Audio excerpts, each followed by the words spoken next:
just fine. Got a couple minutes of warm-up left to go. And then we'll be called into the pits. So we're in Italy. We've got 6 Italians in the final, but that actually has quite a lot more to do with the fact that Italy really is the home of the love of this particular class. Cars down. They're off, clean start to everyone by the looks of it. They sweep into the first corner. Grind a little bit wide, but gets away with it. Balestre straight on his tail immediately. And you kind of get the impression that it's going to be between these two, even though they've only done like 9 corners. And they're already gapping Domani in third.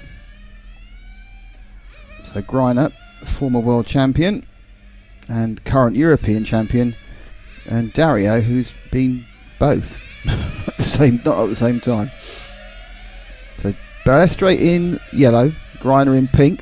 The orange is Domani. Agastelli in the green is going okay in fourth, but top 2 already battling, Frank. Diekman and Raiola already to the very back of the line of cars. So not missed what happened to them. They're fourth and fifth. They're fourth and fifth on the grid. So CSI Gubbio tells me they came together early on and bumped themselves off. So race settling down. We are just over a minute and a bit in. Already dancing behind Greiner is Balestre, and this is going to be the problem though. It is not an easy track to overtake, and Greiner obviously can do probably 1,000 laps on the line. Certainly Balestre a little bit quicker at the moment. Fishtailing there for Greiner. So Balestre a little bit quicker at the moment on these tyres. It may just be it's easier to follow than to lead situation. Agostinelli getting very close to Domani, but the leaders continue round. We have an upside down car on the grid. Oh, on the main straight. And it's safe now. Eduardo rushing out there to grab the cars. With about 4 cars barreling at him at about 60 miles an hour. So the tactic of this race is going to be interesting because whilst it didn't really matter whether you did 4 minutes or 4 minutes 20 or 4 minutes 30 in the 20-minute races, if you can extend to about 4.5 minutes rather than 4 minutes, you will just about save a pit stop. And whilst we saw people struggling to make 5 minutes work, there are plenty of people who make 4.5 minutes and the stop work, and that obviously gives you about 5 or 6 seconds. So it'll be really interesting to see when these guys go in for their first stops, because this will give us an idea of where they are and what number of stops they'll do over the race. It must be Domani who was on the straight in trouble, Frank, because he's dropped way down the field to ninth, yes. Which has meant that these two now have a 3.3 second lead over the pack. So it's already become a battle between the TQ man and the Super Pole winner. And if you're really honest, the two guys who, when you look down the entry list, you'd have put your finger on to be in this position at this time, perhaps with the addition of Grosskamp, who of course had issues in the semi-final with what looked like a gearbox problem. It was a disc brake issue actually when he went into left-hand turns, and it was his teammate Timu, who also runs an Infinity car, who knew exactly what the problem was, and basically something loose, just very, very slightly. So it was the hard braking into the left-hand turn, that first turn where we're in now. It wasn't releasing again. I see. Yeah, it was locking off basically. So even when he got his car back from the tech inspection, it was still the back axle, or the entire car was completely locked up. That's good info. See, I thought it wasn't changing back down into the clutch. Was a clutch issue. I thought we were changing back down to first again, but that makes far more sense. A faulty brake. Interesting. Which just goes to show how little they're using the brake elsewhere. Then we didn't fire anywhere else. Yeah, very hard braking into the marks and the in the actual tarmac itself from cars that have crashed into that blue barrier. We tried to show it on the track walk that we played in, but cars starting to go into the pits now. So let's see if these two go in together. Ooh, Greiner's in. Now Greiner's gone in early, 1:10. So that is on 4 minutes for Greiner. Let's take him away, see where he comes out. So Greiner comes out now. You can keep an eye on and see when Balestre goes in. I think, no.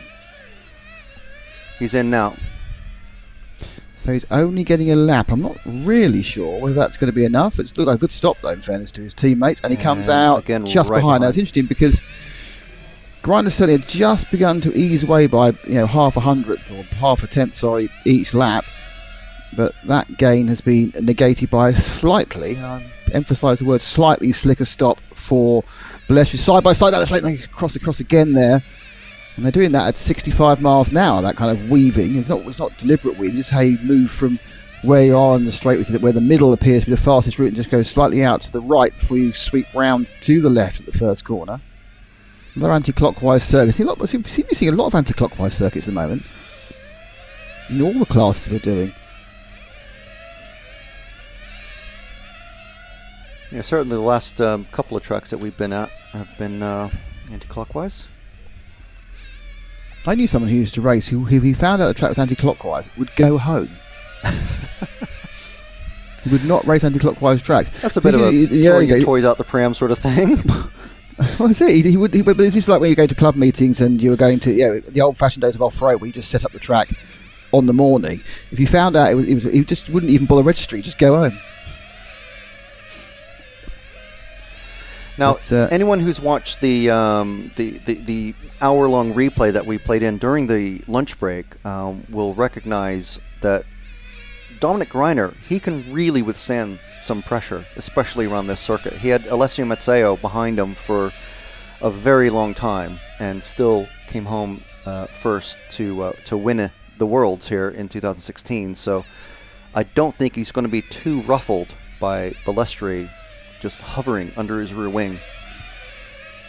I think he's going to be cheered at the moment as well, because he's just beginning to open that gap back up again. It's now half a second. Just beginning to get a little bit more space. He got another tenth and a half that time round, 16.2 against 16.4.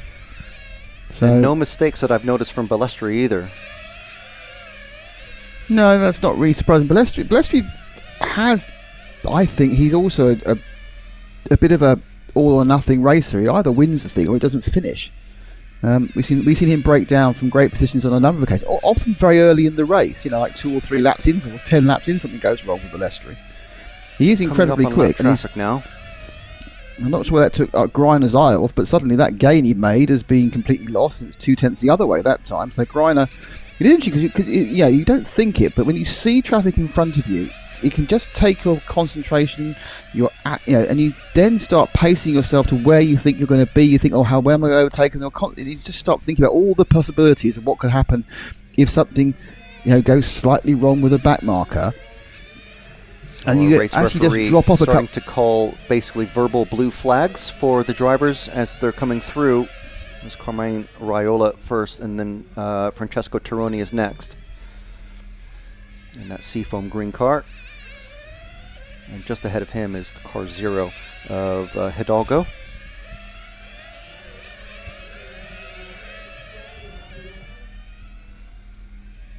So Greiner has opened the gap up slightly. He's got past 1-2 cars. They were beautiful dive inside by Balestri to get past the second of those back markers, and now past the third. He used a lot of curve there. Now he's got past, but that would have lost him a little bit of time because it's not the best drive. And they come through now, and the gap is 0.6. So that little sequence of back markers cost a couple of tenths, but I think Dario's got them back again now. Don't forget, it's pink is Greiner, green is Balestra. We are not Greiner's quite 10 in pits. minutes in. Second stop for Greiner, and that is on 8 back minutes 25. Now, will Balestra go 2 laps more or 1 lap more is the question. Is he going to get an extra lap per stop? He's going in now. So he's not. So they're now probably decided they probably just tried it to see what's going on. Now they're sort of pacing it against the Combi. Always lost a bit of time in that stop, I think. Dropped a couple of tenths back from Greiner. They're already driving through the traffic.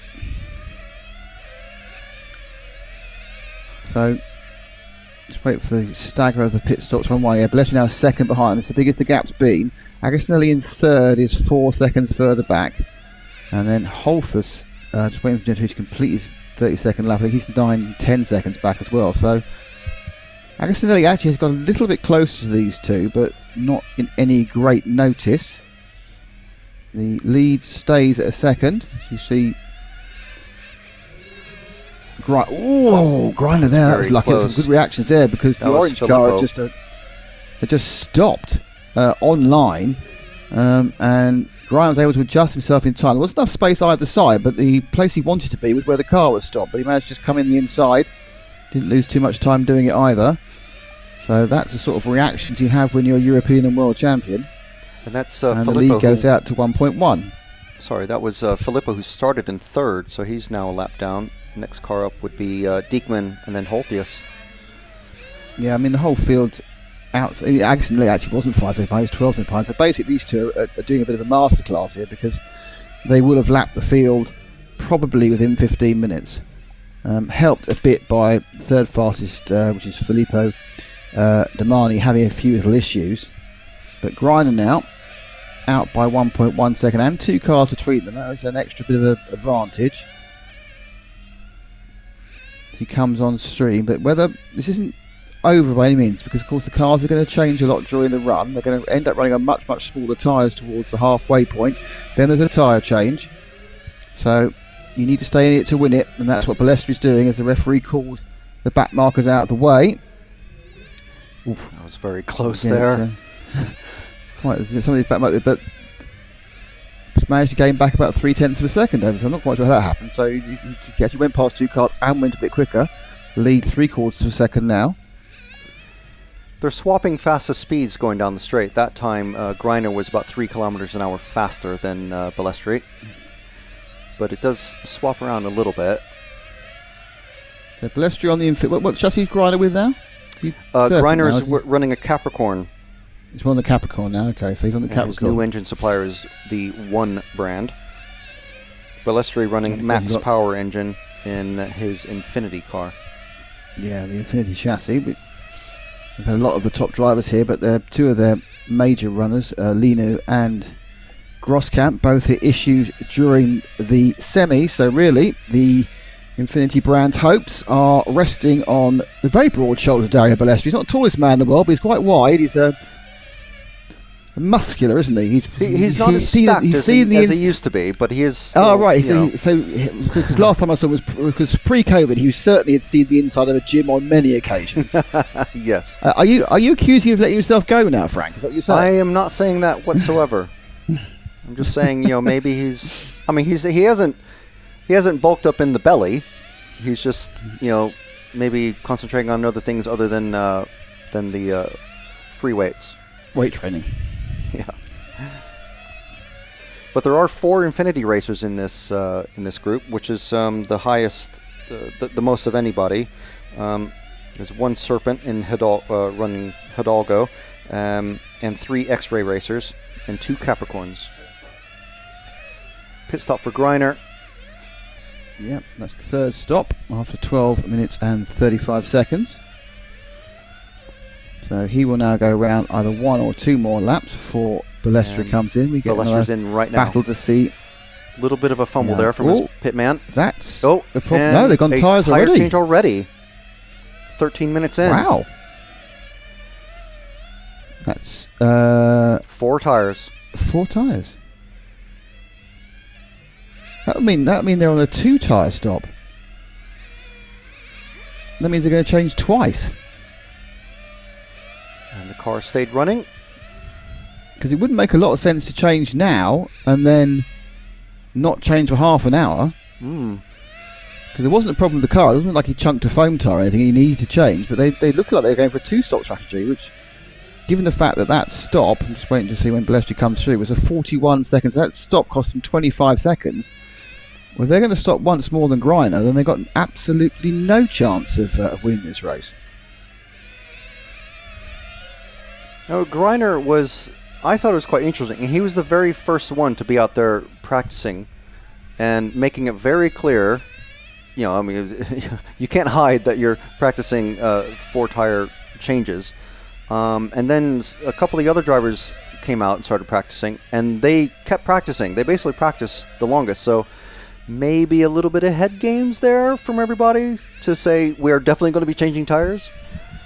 Well, no, everyone's definitely going to be changing tyres. There's no way they run 45 minutes on the set, Frank. But it looks at the moment like Dario, in stopping so early, is going to be changing twice. It would make, for sure. I can see no sense in changing this early if you're going to do once.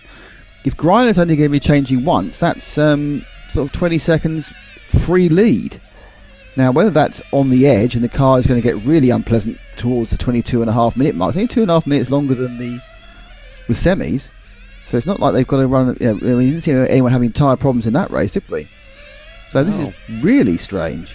You literally only have to run 22.5 minutes, which is 2.5 minutes, and everyone was running on a single set earlier. So this 2 change, very odd. Something for you to ask at the end of the race, obviously. Second place man Alessio Agostinelli, so he's basically lapped the entire field at this point. Yep. So he's got a lap on the field. Balestri is catching up for Agostinelli again for second.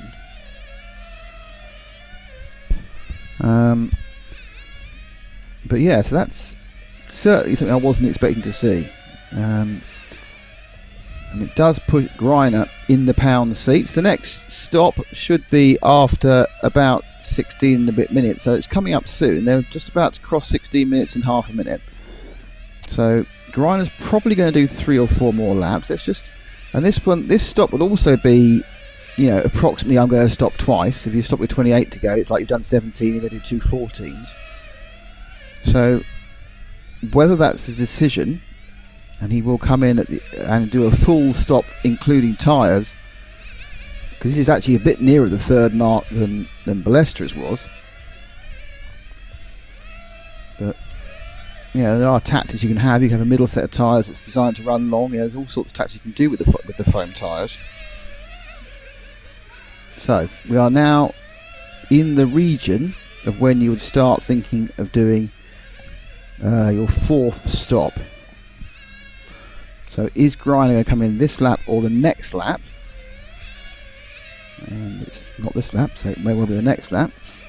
And when he does, is it just fuel? Is it fuel and tyres? If it's just fuel, I don't quite see how Balestri can actually compete with him. Doesn't make any sense to me at all what's been going on. But I've been confused by these tactics in the past, and he comes. So is this just tyres, or is this tyres and fuel? They don't look like they're ready to do tyres. No, it's just fuel. So definitely Greiner's only stopping once, which is just very strange. Balestri catching Agostinelli hand over fist at the moment for second place.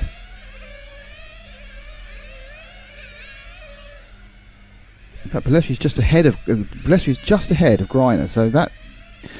So Dom now is just that green car just ahead. That is third place man. Spun out, lost a couple of seconds to. And he spun out again. Just going on the straight, and Balestri's in again. So it looks. So Balestri stops, drops more than the lap behind Greiner. Agostinelli did an 18-second lap with those spins, Frank, so he's lost a couple of more seconds. Yeah, 2 consecutive corners he spun out, so just lots of concentration. No one else has gone for this 2-stop strategy, so I'm not quite sure why the vastly experienced Dario Balestri would decide to do it. I mean, unless he's going to completely confuse us all and actually run the second set for half an hour. It might be a brilliant tactic. It's just already I can see there's 7 or 8 questions you need to ask him in the post interview. Well, hopefully either it all what on comes earth together. were you thinking? Yeah, it's either what on earth were you thinking or how did you come up with that, depending how it goes. Agostinelli is pitted now, so he's behind Balestri on track. So I think they're running slightly longer, but not longer enough to make a difference. Balestri 22 seconds behind. Now the tyre stop was only 20 seconds anyway, so he is net behind, even if it all goes very, very different. Now the next stop, which Greiner makes, will be at about 20 minutes to about 25, so he'll be on the point where you would either change on that stop or the next stop if you're changing once. You can't quite meld it down. You either change on 20 minutes or 24 minutes. So he's actually only a bit longer, so it's probably about 21 minutes or 25 minutes. Good comeback by Filippo Domani. He was right in 9th. He's now battling hard for the last spot on the podium with Alessio Agostinelli, the local man. It's Thilo Diekman in 5th, Common Raiola in 6th. Those two scup each other's chances by an accident on lap 1. And then we have Milan Holtis in 7th, Juan Hualva in 8th, Mario Spinelli in 9th, and they're all sort of running, but Francesco Tironi's already dropped off by 3 laps, but he's had some problems during the race. We have seen a couple of people having accidents. I've been watching the lap times of Greiner and Balestri, and the most recent lap that Balestri's done is the first time that he's actually gone faster than Greiner after that tyre change. So well, his tyres will obviously be big at this point, and therefore not necessarily where he wants them to be. Yeah, that's all I can think is maybe they're just thinking, okay, we know the tyres obviously can last for 20 minutes because that's what all the finals semis were. So maybe they're just shooting for maximum punch at the end of the race. It makes little sense to me, but we'll find out. We'll find out in 24 and a half minutes as Greiner turns another lap. Balestre is scored a lap down, but he'll get a time in a second, and he comes across 21. So he's you're right. He's stayed within the lapping within half a tenth each lap either way, the two of them. But we have this big elephant in the room. Is this tyre change time with 21 minutes gone? Doesn't look like it. No. So tyre change will be probably next time then. And Balestre doesn't quite unlap himself. There he is. That's the first and second are together, which looks really exciting, but there's a lap and 3 yards between them. So car just behind that white car, luckily the only white car, that's Thilo Diekman. Running in 7th. So first and second are together on the screen again, but there's a lap between them, and that lap is comprised of a tyre change taken by Balestre to surprise us all, and also actually Balestre's going to need to pop in fuel the next lap or two. And he's in now. In fact, this lap. So all going Greiner's way, but mainly we can see some more tyre changes going on. So other people begin at this halfway point begin their tyre changes. Yes, I believe that's Domani. It's all looking great for Greiner, but as you made a very good point actually when Balestre stopped. When he got going again, at least his engine was still running, and the thing's on its side for 20 seconds. There's every chance it might not fire up again. Or it can foul slightly. There's all things that can go wrong. And what should happen actually when Greiner comes out, having made his tyre stop, is the two of them be very close together again. And then we just have to wait and see if Balestre's going to stop a second time. That's when we see the tyre size. The world's biggest really tyres on.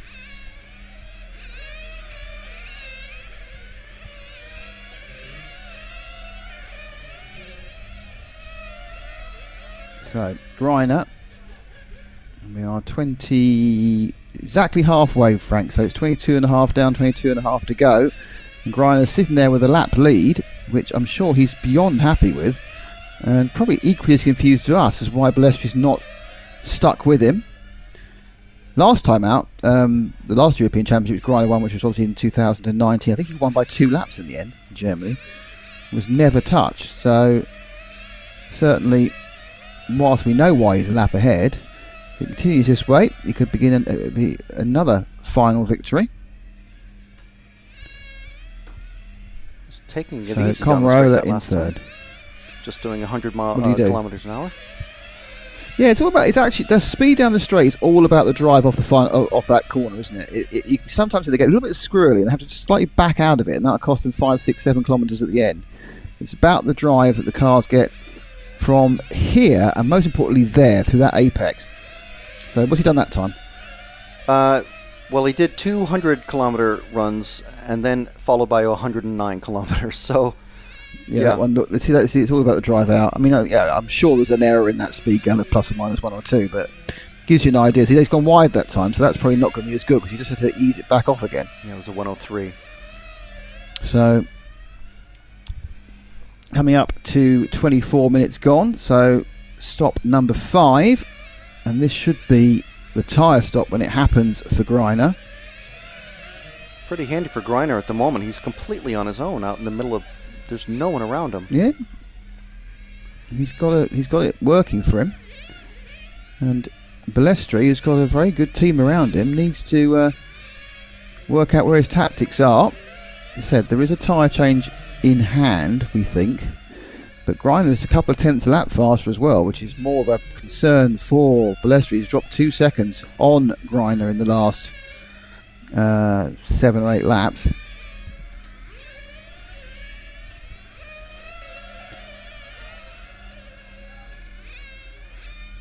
Filippo Domani up into 5th, Diekman in 4th, Raiola in 3rd. None of these guys, there's no real super tight battles on the track at the moment. If there were, we'd switch to it. But at the moment, it's more about the intrigue about what's going to happen with the tyre change for our leader, Dominic Greiner. It's gone past the 25-minute mark. Greiner's got his right, let's find out now. Let's find out now. Oh, yeah, there's a man waiting with a spanner. So there they go. 2 off. Domani's 2 on. Oh, no, sorry. It's Raiola also doing a tire change. Now flip it over. There we go. 2 off, 2 on. A little bit fumbly on the front right there. And down on the way. And the question will be, where is he now in relation to Balestra on the factor? You have to understand that Balestra actually is needs to make a fuel stop to make it absolutely even. And there is Dario. Dario actually will be scored in the lead this time, I think. Yep. So he'll be in the lead, and then he'll be out the lead again. Fuel in, fuel out. So Greiner takes the lead. Doing another tire change. My lord, what on earth is wrong with that car? Oh, right side only. Is that right side zone? Yep. I have no idea why that car is burning the tyres. Well, I'm just wondering whether perhaps that first tyre change was due to a problem. There was an issue with the set of tyres. They changed that tyre. They changed it. They realised, they can now just get away with rights. It doesn't make any sense to do it so early. So, honestly, we're going to need to have some top interviewing from you at the end to find out what on earth's going on there. Oh, I'm leaving that to Matt. It's a confounding strategy that they've got. So I can only think now they had an issue with tyres. But then it wasn't the issue with the tyres they may have had was not showing up in any way on the lap times where Balestri was able to stay absolutely with him. Balestri just spun a bit going into the chicane. A bit or a lot? Sideways, a nice little drift. Kept it on the black stuff, and he's fine. So the lead now, he lost about 0.3 of a second. So the lead now is 12 seconds. So it's 2/3 of a lap because obviously he only did the half change that time. Yeah, Greiner's about if we split this up into 3 or 4 sections on the lap, he's about 1 sector behind, roughly. Who's Greiner? Oh, dear, who's that green car? A massive fishtail. Yeah, so Greiner gets past him. So I want to say that's Agostinelli. Yeah. Yes, the number 6. So Greiner carries on leading. Balestri actually did close down a tiny amount that last lap, which is a bit odd really because he didn't show it. He didn't say that on the timing screen. So he's down below 12 seconds. At the moment, there's no one between Greiner and Balestri. There's no one on track in between them.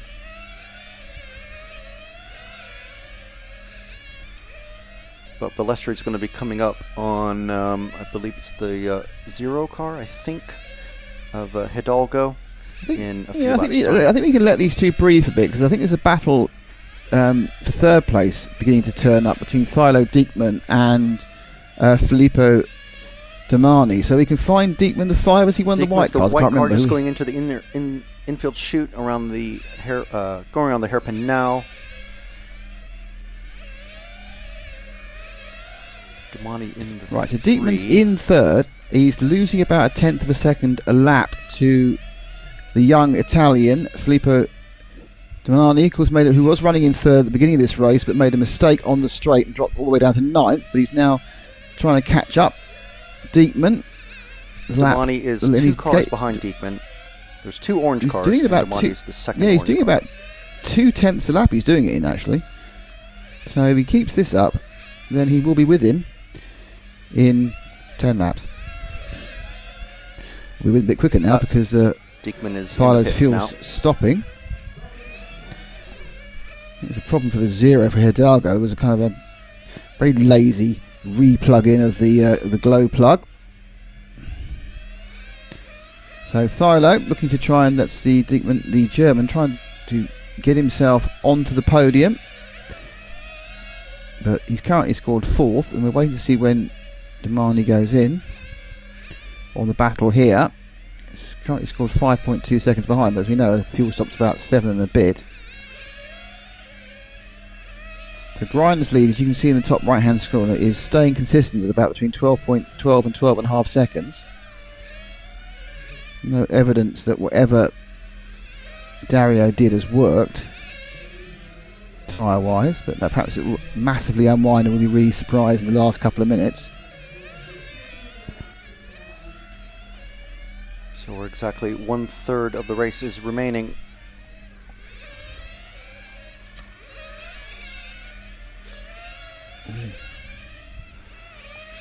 So Deepman through the back marker. And Ballestri's in again. So that'd be fuel only, I would think. Yeah, he got it down to 6 seconds. So that's a fuel stop. I'll go back to 12 again.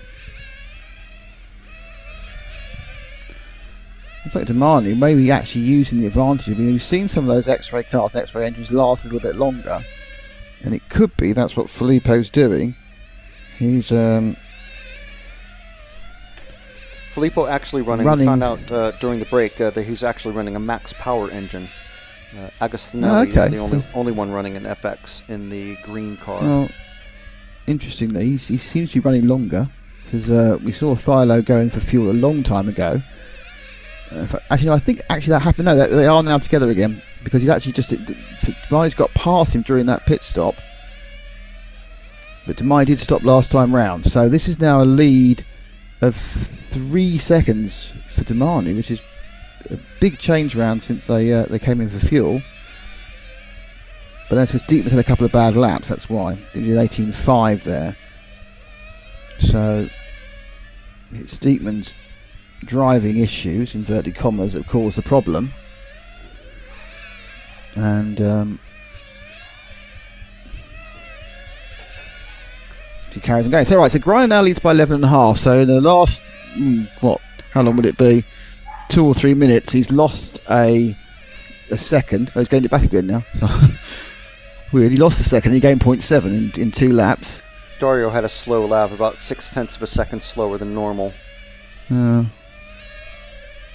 Slight error, coupled with back marker traffic and that sort of thing. I don't think Thilo's going to do anything now. He's dropping off Damani at an absolute rate of knots at the moment. So I don't know, can we find Ballestri? Where's Ballestri at the moment? He's just going into the first corner now. And into the S's, the chicane. And Damani's flamed out on the track. Oh dear, that's bad luck. So Damani's, his third place is gone. Back. Deepman's back. Who is now? Is that Griner with him, man?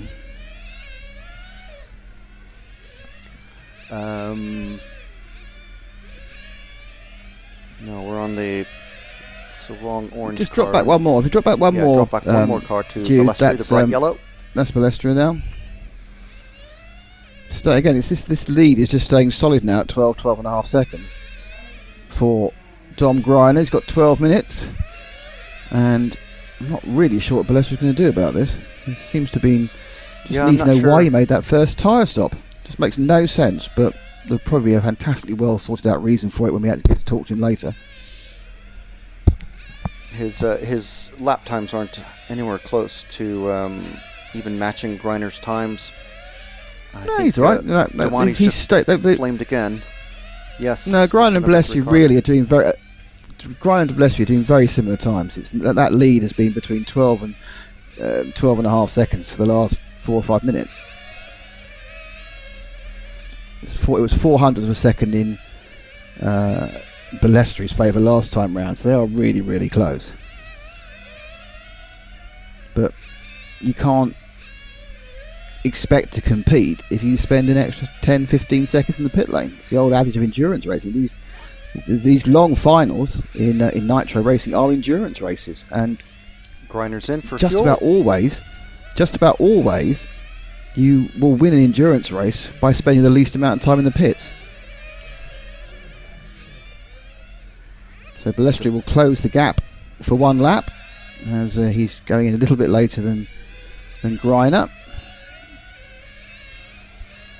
He has to do a complete lap, his best part of a lap down. So he'll be scored about 5 behind now as he comes 6 out as he comes in for the fuel. Pick up, bang, go. Quite laconic, isn't it? Their pit stoppery. As I think that Domani again who's failed. Yeah, being part of that. So bad luck for the young Italian. Yeah, I was going to mention it, and then I was thinking, well, it's just not great. Not a great. Yeah, it might be. It might be Filippo. It might be Filippo's first European final, but I'm pretty certain it won't be his last. So. Oh no. Great learning experience for the 13-year-old. Star of the show for a lot of the case. These fast guys already have their eye on him. They know he's coming up fast behind. Yeah, and as he said yesterday, he may be a little bit wild, but it's much easier to tidy up fast than to speed up tidy. That was always my problem. So, what, you were too tidy? Too tidy. Super tidy. So 9.5 minutes to go. Balestri just dropping off a little bit further off Greiner now. Greiner's extending that lead just about 13 seconds. There's traffic in front of Balestri. He's the second place man. He's got those 2 cars ahead of him, the light yellow and the orange. Referee doing a good job of getting the guys out of the way. And by now, the guys know who the fast racers are in this event. So they know themselves who they're racing, who they're trying to beat, even they can't see them physically on the track. But they also know who's in a different event to them. And the answer to that really is that Greiner's in a different event to everybody, and Balestri's doing his best to try and make something out of it. And it looks like a podium would be what he gets, but could have been so much more.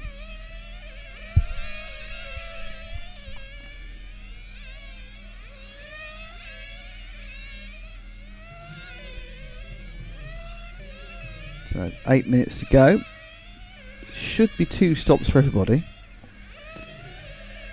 There's Balestri gets close to the back marker, and now he's just turning laps. His car, obviously, with larger tyres on one side than the other. So, as Frank was talking about earlier in the day, in the race, it'll be not quite running straight down the straights. He's a slight offset. Actually, interestingly, that will get less bad as it goes on, because obviously it's going to start with a big offset. But of course, those changed right side tyres will be wearing down faster than the left side tyres. The car is getting flatter as it goes. So actually, his drift towards the left hand side will get less and less and less as he goes on. So it's actually getting nicer to drive as it goes.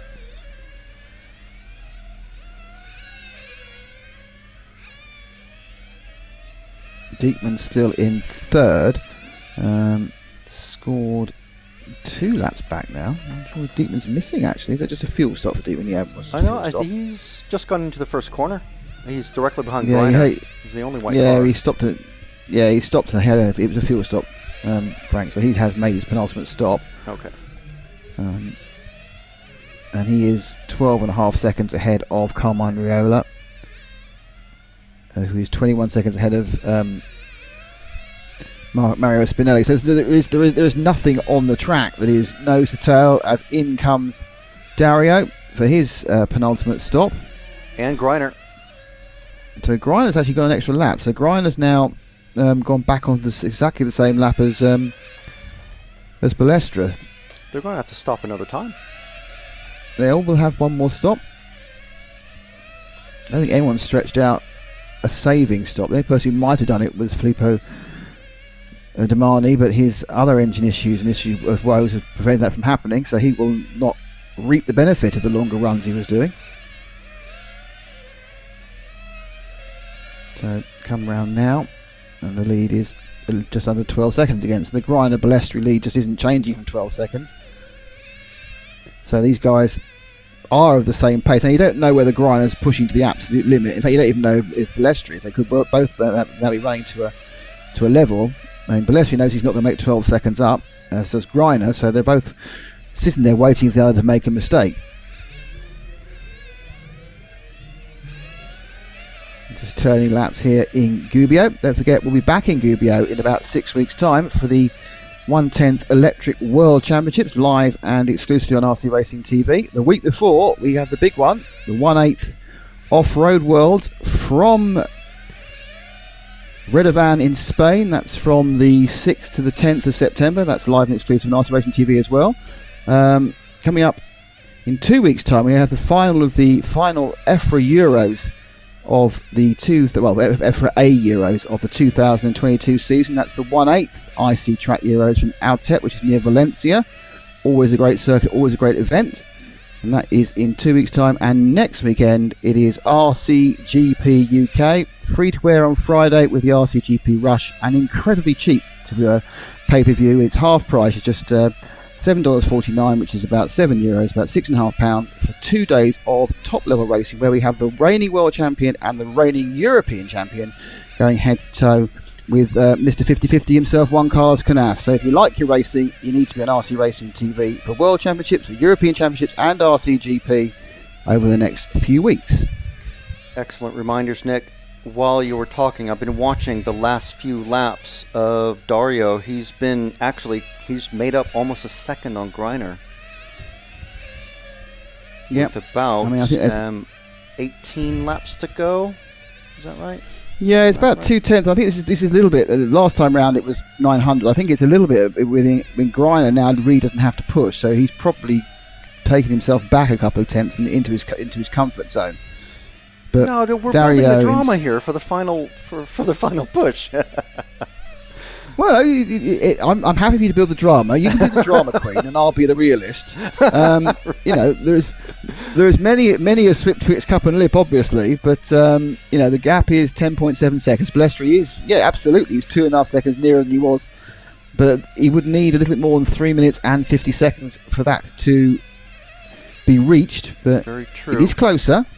We're not seeing bad laps from Greiner. Pit stop to go. Yeah. So let's see if we find Dominic, and we'll run with him to the end. Dominic is going to take an error coming in front of the cafe. An error by him to stop the race, because it's only a breakdown or a cock up in the pits that's going to stop Greiner winning this now. Because there's nothing that Balestri can do, and they're both pitting. So let's see this one. Sorry. In they come. Will it stay running? Yes, it does. So that's the penultimate potential issue gone. Now there's just driving around the track for 3 minutes 11 seconds for Dom Greiner to claim another European Championship, to go with his 2016 World Championship.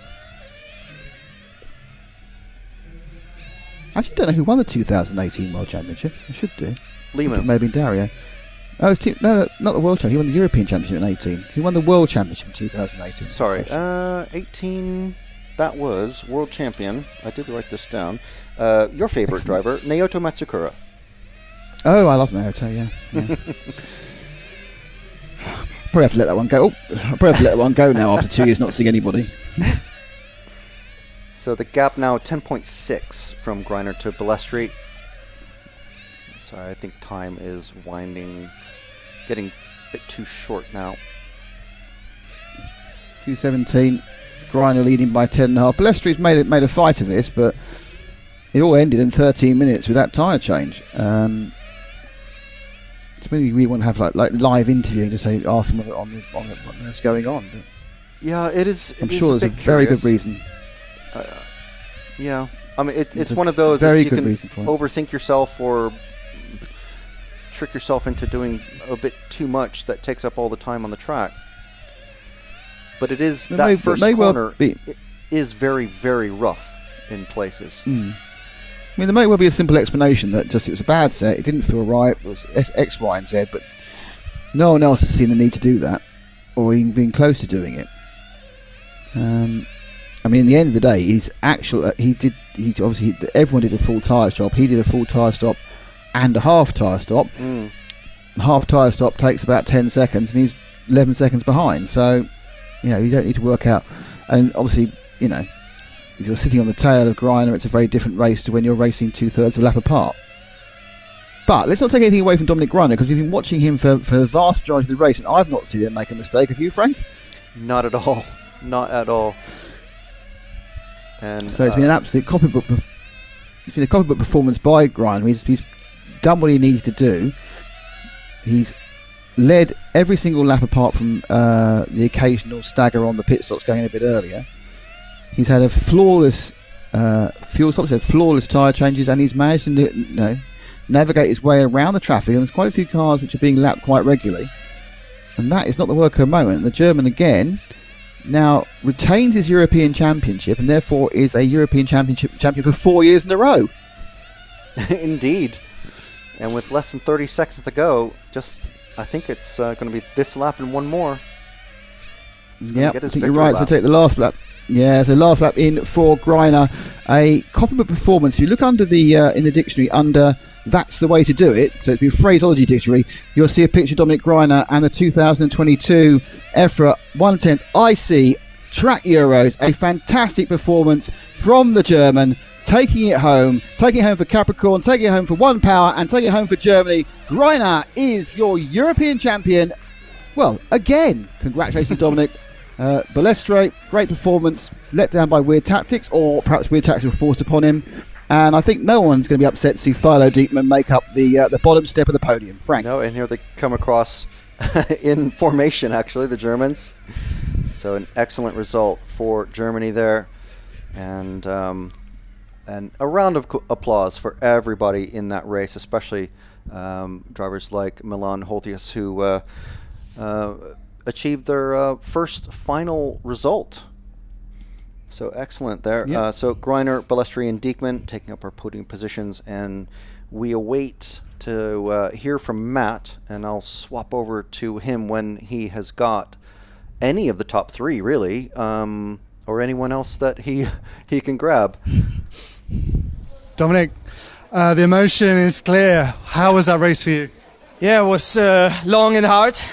Dario made a huge pressure in the beginning of the race of me, but we know we were on a different tire strategy because Dario need always a little bit more tires, and after the 10 minutes, I don't know, after he changed the first set of tires, we knew already that he cannot finish on this set, so I cooled down also because the first run on my first set was the 25 minutes and it was close to the rim. So I keep calm, and yeah, it was simply perfect, yeah. When you saw him change so early, were you like, this is going to be easy now? Or did you wonder what on earth is he doing, changing so quick? Not easy, because I don't know in the end how my car feels with super small tires. So it was really on the limit with the strategy, but in the end it pays off for sure. Those last few laps, how did that feel? Did you think maybe fuel issues, maybe something's going to go wrong, or were you just nail it? Yeah, every time, because we closed the engine in the beginning of the start and it was too lean the whole race, and I always try to keep the engine alive. So I had to work also on the engine, so it was always hard. So I take down the pressure also with my pitman, keep cool everything, also pit stops, everything. Yeah. Finally, what a great feeling with your pit crew, new engine, new chassis. How does that feel? Yeah, super good, super good. This is my second time European Championship. I was a couple of times super close with bad luck, and now with my new brand and new engine, everything worked perfect after that long break, and yeah, super, super happy. Congratulations. Go and celebrate with you guys. Thank you, thank you. Right, Dario, hard luck. How was the final for you? Final was okay, just bad strategy. Okay. Really bad. Okay. Well, this is the simple case when you are faster and you lose with strategy. Okay. Finish. Nothing to do. Can you explain to us what the strategy was? No, the strategy was yesterday we checked the tires, and this is not my rule. I drive the car and I prepare the car, and they decide that we need to change 2 times. But after the semi-final, maybe we can check and find a better strategy. At least I was the only one in the final make 2-stop tire change. So I decide by myself to change only the left side in the middle of the race just to try something, but we just really miss everything. At that time, did you feel like Dominic was also going to change twice? I don't know. Honestly, they are under the rostrum, so I don't know what's going on. But when we are stuck behind him, we can find a better solution for sure to win the race. I cannot do alone. The car feel a lot different when you change just half. Yeah, we try something, but even was working poor car, because with the bigger tires on the left side and the small and the right side, there was anyway all the package work perfectly. It was really ready for win again. But yeah, that's it. Hey, it's a podium. Nobody else, even third place, could not match your pace or anywhere near. Yeah, but the problem when you are able and you have the speed and to win, you are disappointed for second. So I'm disappointed. We feel for you. Yeah. But, on to 1/8 next. Yeah. Next week we will see. Yeah, we'll see. Cool. Thank you very much, Dario. Back to you guys in the studio. Right, we've got Thilo. Dario's taking a time out, but we have a quick word with Thilo. You made the podium. How was the race for you? My plan was not to stand in the way, and in the end I came in third. Really crazy. I didn't expect that when waking up in the morning. I had my problems in the qualifications, but today with the little bit cooler condition or less hot condition, my car was on point, and I don't know really what happened, but in the end I went third. So super happy. Was the whole final just a blur, or did you? It just went away. Like 45 minutes were just driving, and I have a pretty lonely race. Like I couldn't pace myself, and tire wear went. Everything, the strategy went okay. I couldn't match the pace of the first two, like Dario and Greiner, just in another world. So I tried to make the best and stay on four wheels, and in the end I came in for third. Are you aware too much of those guys out front? What's happening with them? Dario with his early pit stop. Are you aware of that, or do you just run your own race? I saw that, but I was just do my own race and try to not stand in the way when they're entering or exiting the pit lane, and no mistakes. I'm really happy with my pace. Haven't raced 110 for over a year now, so because I focus more on 1.8, and I'm super happy. So on to 1/8 next. Next week is the European Championship, but I pit for Dominic, so I think he has a very happy mechanic next week. Well, go and celebrate. Congratulations. Thank you very much. Thank you.